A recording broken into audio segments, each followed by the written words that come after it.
Hello, I'm Mr. Michael, and welcome to a new Lego project. For this project, we are talking about the low motor on the single motor function.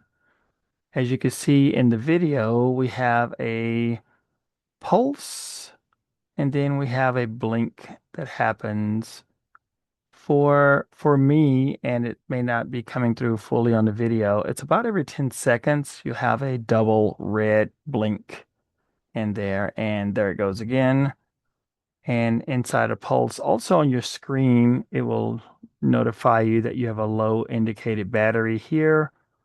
And I did run it at 20% and at 10%, and the blink is consistent every 10 seconds.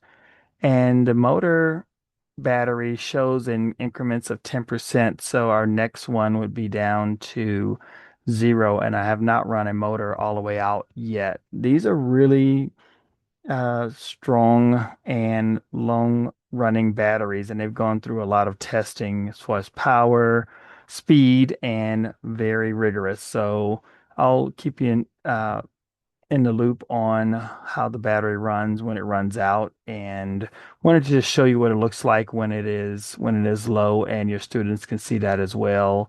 Or if you're doing a project, you'll know you need to give it a charge for a healthy project. All right, thank you guys for joining, and I will see you next time.